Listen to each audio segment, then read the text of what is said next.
എല്ലാവർക്കും നമസ്കാരം. Welcome back to our channel. കഴിഞ്ഞ വീഡിയോയിൽ നമ്മൾ ഓപ്പറന്റ് ബിഹേവിയർ ആണ് ഡിസ്കസ് ചെയ്തത്. അതിൽ നമ്മൾ പറഞ്ഞിരുന്നു ബിഹേവിയർ മോഡിഫിക്കേഷനിൽ വളരെ പ്രധാനപ്പെട്ട രണ്ട് ടെക്നിക്സ് ആണ് റീഇൻഫോഴ്സ്മെന്റ് ആൻഡ് പണിഷ്മെന്റ് എന്നുള്ളത്.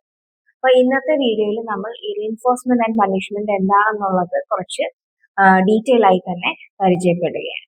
ഓക്കെ, റീഇൻഫോഴ്സ്മെന്റ് എന്നുള്ളത് ഒരു ബിഹേവിയറിനെ എപ്പോഴും സ്ട്രെങ്തൻ ചെയ്യാൻ സഹായിക്കുന്നതും പണിഷ്മെന്റ് എന്നുള്ളത് ഒരു ബിഹേവിയറിനെ എപ്പോഴും ഡിക്രീസ് ചെയ്യാൻ സഹായിക്കുന്നതുമാണ് എന്ന് നമ്മൾ പറഞ്ഞിരുന്നു. ഇനി റീഇൻഫോഴ്സ്മെന്റ് എന്ന് പറയുന്നത് ശരിക്കും രണ്ട് തരമുണ്ട്. പോസിറ്റീവ് റീഇൻഫോഴ്സ്മെന്റും ഉണ്ട്, നെഗറ്റീവ് റീഇൻഫോഴ്സ്മെന്റും ഉണ്ട്. ഇത് നമുക്ക് ഉദാഹരണത്തിൽ കൂടെ തന്നെ മനസ്സിലാക്കാം. നിങ്ങളുടെ കുട്ടി രാവിലെ എഴുന്നേറ്റിട്ട് ബെഡ്ഷീറ്റ് ഒക്കെ നന്നായിട്ട് വിരിച്ചു, പുറത്തൊക്കെ നല്ല രീതിയിൽ മടക്കി വെച്ചു. ഓക്കെ, അപ്പൊ ഇത് കണ്ടപ്പോൾ നിങ്ങൾ കുട്ടീനെ ഒന്ന് കെട്ടിപ്പിടിച്ചു, ഒന്ന് ഹഗ് ചെയ്തു, അല്ലെങ്കിൽ ഒരു കിസ് കൊടുത്തു. അതുമല്ലെങ്കിൽ ഒരു പ്രൈസ്, ഓക്കെ ആ മിടുക്കൻ മിടുക്കി, വെരി ഗുഡ്, ഇങ്ങനെ തന്നെ വേണം, ഇങ്ങനെയൊക്കെ പറയും. ഇതൊരു കൈൻഡ് ഓഫ് പോസിറ്റീവ് റീഇൻഫോഴ്സ്മെന്റ് ആണ്. ഓക്കെ, അതല്ലെങ്കിൽ ഓക്കെ നിങ്ങൾ കുട്ടി സ്കൂളിലൊക്കെ പോയിട്ട് വൈകിട്ട് വരുമ്പോഴത്തേക്ക് ഒരു സർപ്രൈസ് ആയിട്ട് ഒരു കുട്ടിക്ക് ഇഷ്ടപ്പെട്ട എന്തെങ്കിലും സാധനം ഗിഫ്റ്റ് ആയിട്ട് കൊടുക്കും. എന്നിട്ട് പറയുന്നു, ഇത് രാവിലെ എഴുന്നേറ്റപ്പോ ബെഡൊക്കെ നല്ല വൃത്തിയാക്കി പുറത്തൊക്കെ നല്ല രീതിയിൽ മടക്കി വെച്ചത് കൊണ്ടാണ് ഈ ഗിഫ്റ്റ് തരുന്നത്, വെരി ഗുഡ്, ഈ പിറ്റപ്പ് എന്നൊക്കെ നമ്മൾ പറയുന്നു. ഓക്കെ, അപ്പൊ ഇതൊരു എന്താണ് പോസിറ്റീവ് റീഇൻഫോഴ്സ്മെന്റ് ആണ്. എന്താണ് ഉദ്ദേശം? ആ പെർട്ടിക്കുലർ ബിഹേവിയർ കുട്ടിയിൽ ഫ്യൂച്ചറിലും സ്ട്രെങ്തൻ ചെയ്ത് വരണം. അത് കുട്ടി ആ ബിഹേവിയർ മെയിൻറ്റെയിൻ ചെയ്യണം. ഇതാണ് നമ്മളുടെ ഉദ്ദേശം. ഓക്കെ, ഇനി വേറൊരു എക്സാമ്പിൾ. കുട്ടി സ്കൂളിൽ നിന്ന് വന്നു, ഹോംവർക്സ് എല്ലാം നല്ല വൃത്തിയായിട്ട് ചെയ്തു, അന്ന് സ്കൂളിൽ പഠിപ്പിച്ച പാഠഭാഗങ്ങളെല്ലാം റിവൈസ് ചെയ്തു. ഓക്കെ, അപ്പൊ ഇതെല്ലാം നല്ല കൃത്യമായി ചെയ്ത് കഴിയുമ്പോൾ നിങ്ങൾ കുട്ടിക്ക് പ്ലേ ടൈം അനുവദിക്കുന്നു. അതല്ലെന്നുണ്ടെങ്കിൽ കുട്ടിയുടെ ഒരു ഫേവറേറ്റ് കാർട്ടൂൺ കാണാനായിട്ട് അനുവദിക്കുന്നു. സോ ഇതും ഒരു കൈൻഡ് ഓഫ് പോസിറ്റീവ് റീഇൻഫോഴ്സ്മെന്റ് ആണ്. കുട്ടി എല്ലാ ദിവസവും ഇതേപോലെ ഹോംവർക്സ് കറക്റ്റായിട്ട് ചെയ്യണം ആൻഡ് അന്നത്തെ പാഠഭാഗങ്ങൾ കറക്റ്റായിട്ട് പഠിച്ചു പോകണം. ഓക്കെ, പക്ഷെ ഇത് പിന്നീട് കുട്ടി ഹോംവർക്ക് ചെയ്യുന്നതും അല്ലെങ്കിൽ ലെസൺസ് പഠിക്കുന്നതും ടി വി കാർട്ടൂൺ കാണാൻ വേണ്ടിയിട്ടും അല്ലെങ്കിൽ കളിക്കാൻ വേണ്ടിയിട്ടും മാത്രമായിട്ട് ഡെവലപ്പ് ആകരുത്. അതിനു വേണ്ടിയിട്ട് എങ്ങനെയെങ്കിലും എന്തെങ്കിലും കാട്ടി കൂട്ടിയിട്ട് ഹോംവർക്ക് ഒക്കെ പെട്ടെന്ന് അങ്ങോട്ട് ചെയ്ത് എന്തെങ്കിലുമൊക്കെ പെട്ടെന്ന് പഠിച്ചിട്ട് അത് പാടില്ല. വളരെ ഡെഡിക്കേഷനോട് കൂടി ഹോംവർക്സ് നല്ല കൃത്യമായിട്ട് അത് ചെയ്യുന്ന സമയത്ത് അതിൽ തന്നെ ശ്രദ്ധിച്ച് നല്ല വൃത്തിയായിട്ട് അത് ചെയ്ത് പാഠഭാഗങ്ങളും ഒട്ടും എന്താ പറയാ കാണിക്കാതെ ക്ഷമയോടുകൂടി ഡെഡിക്കേഷനോടുകൂടി വളരെ സിൻസിയർ ആയിട്ട് അത് പഠിച്ചു കഴിഞ്ഞാൽ മാത്രമേ, സോ അവിടെ ആ ബിഹേവിയർ അത്രയും ക്ലിയർ ആൻഡ് സ്പെസിഫിക് ആയിരിക്കണം. ഇത്രയും വൃത്തിയായിട്ട് ഇത് ചെയ്താൽ മാത്രമേ ഇത് കിട്ടുള്ളൂ. അതത്രയും ആ രീതിയിൽ തന്നെ അത് കുട്ടികൾക്ക് മനസ്സിലാവും. അല്ലാതെ കുട്ടി ഒരു വട്ടം എന്തെങ്കിലും ഒന്ന് കാട്ടിക്കൂട്ടിയിട്ട് പെട്ടെന്ന് ചെറവറ ഹോംവർക്കും ചെയ്ത് ഏതാണ്ടൊക്കെ ഒന്ന് പഠിച്ചത് കാട്ടി ഓക്കെ ഞാൻ പഠിച്ചു കഴിഞ്ഞു, ഹോംവർക്ക് ചെയ്ത് കഴിഞ്ഞു എന്ന് പറഞ്ഞു കഴിഞ്ഞാൽ ഈ പ്ലേ ടൈമും അവിടെ കിട്ടരുത്, അല്ലെങ്കിൽ കാർട്ടൂണോ വാട്ടെവർ, അല്ലെങ്കിൽ എന്താണോ നിങ്ങൾ ഉദ്ദേശിക്കുന്ന റീഇൻഫോഴ്സ്മെന്റ് അത് അവിടെ കൊടുക്കാൻ പാടില്ല. ഓക്കെ, ഇത് വളരെ കൃത്യമായിട്ട് വളരെ ശ്രദ്ധയോടുകൂടി ചെയ്യേണ്ട രീതിയിൽ ചെയ്താൽ മാത്രമേ, അതായത് നമ്മൾ ഉദ്ദേശിക്കുന്ന ഒരു ഡിസൈറബിൾ ആയിട്ടുള്ള ഒരു ബിഹേവിയർ ഉണ്ടാവുമല്ലോ, അത് ആ രീതിയിൽ മാത്രം ചെയ്താൽ മാത്രമേ റീഇൻഫോഴ്സ്മെന്റ് കൊടുക്കാവൂ. ഓക്കെ, സോ ദിസ് ഓൾസോ എന്താണ് പോസിറ്റീവ് റീഇൻഫോഴ്സ്മെന്റ് എക്സാമ്പിൾ ആണ്. ഈ നെഗറ്റീവ് റീഇൻഫോഴ്സ്മെന്റിന്റെ ഒരു എക്സാമ്പിൾ നമുക്ക് നോക്കാം. ഓക്കെ, ക്ലാസ്സിൽ എല്ലാ കുട്ടികളും ക്ലാസ്സിൽ ഹോംവർക്ക് ചെയ്തുകൊണ്ട് വന്നു. ടീച്ചർ ക്ലാസ്സിൽ എല്ലാവർക്കും ഹോംവർക്ക് കൊടുത്തിട്ടുണ്ടായിരുന്നു. ടീച്ചർ ഇടയ്ക്ക് ക്ലാസ് ടെസ്റ്റുകളും നടത്താറുണ്ട്. ഓക്കെ, അപ്പൊ ഒരു ദിവസം എല്ലാ കുട്ടികളും ക്ലാസ്സിൽ ഹോംവർക്ക് ചെയ്തു.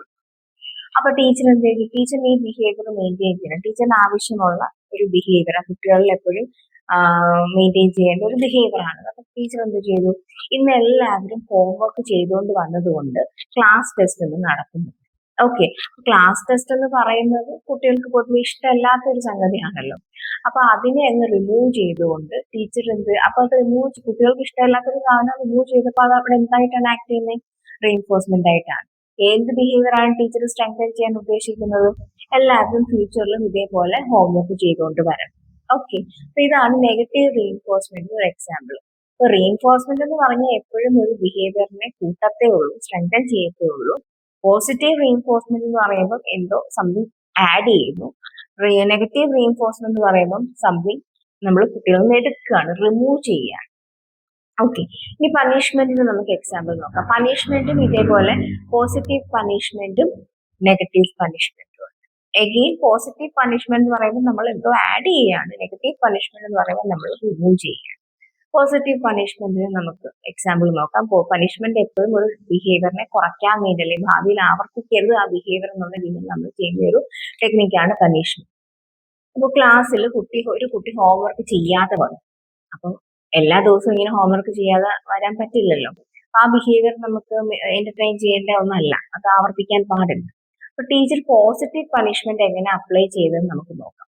ഒരു കുട്ടി ക്ലാസ്സിൽ ഹോംവർക്ക് ചെയ്യാതെ വന്നു. ആ കുട്ടിയോട് ടീച്ചർ പറഞ്ഞു, നീ ഹോംവർക്ക് ചെയ്യാതെ വന്നതുകൊണ്ട് നീ ഇപ്പൊ കഴിഞ്ഞ ഒരു ദിവസം ഇതേപോലെ ഹോംവർക്ക് ചെയ്യാതെ വന്നില്ല, അപ്പൊ ഇങ്ങനെ റിപ്പീറ്റഡ് ആയിട്ട് കാണുന്നുണ്ട്, ഇങ്ങനെ ഇടയ്ക്കിടയ്ക്ക് ഇങ്ങനെ ഹോംവർക്ക് ചെയ്യാതെ ഇങ്ങനെ വരുന്നു, ഇച്ചിരിയൊക്കെ വഴക്ക് കാണിക്കുന്നത്. അപ്പൊ ടീച്ചർ പറഞ്ഞു, ഒരു കാര്യം ചെയ്യാൻ, ഇങ്ങനെ ഹോംവർക്ക് ചെയ്യാതൊക്കെ വരുന്നത് കൊണ്ട് ഈ ആഴ്ചയിൽ 3 ദിവസം നീ റെമഡിയൽ ക്ലാസ് അറ്റൻഡ് ചെയ്യണം.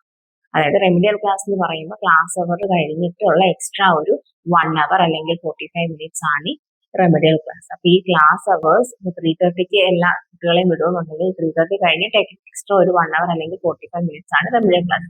അപ്പൊ ഹോംവർക്ക് ചെയ്യാതെ വരുന്നവർ ഈ ആഴ്ച ഒരു 3 ദിവസം റെമഡിയൽ ക്ലാസ് അറ്റൻഡ് ചെയ്യണം. കുട്ടിക്ക് ഒരിക്കലും ഇഷ്ടമുള്ള ഒരു സംഗതി ആയിരിക്കില്ലല്ലോ അത്.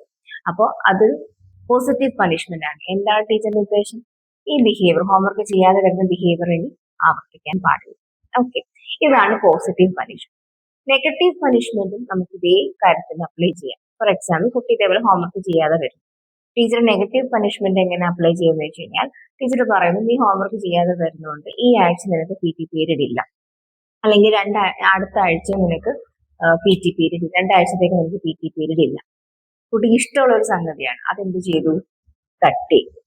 ഓക്കെ, അപ്പോ പണിഷ്മെന്റിൽ പോസിറ്റീവ് പണിഷ്മെന്റ് എന്ന് പറയുമ്പോൾ കുട്ടിക്ക് ഇഷ്ടമില്ലാത്ത എന്തോ ഒരു സംഗതി ആഡ് ചെയ്യുന്നു. നെഗറ്റീവ് പണിഷ്മെന്റ് എന്ന് പറയുമ്പോൾ കുട്ടിക്ക് പ്ലഷറബിൾ ആയിട്ടുള്ള സംതിങ്, ഇഷ്ടമുള്ള എന്തോ സംതിങ് നമ്മൾ റിമൂവ് ചെയ്യും.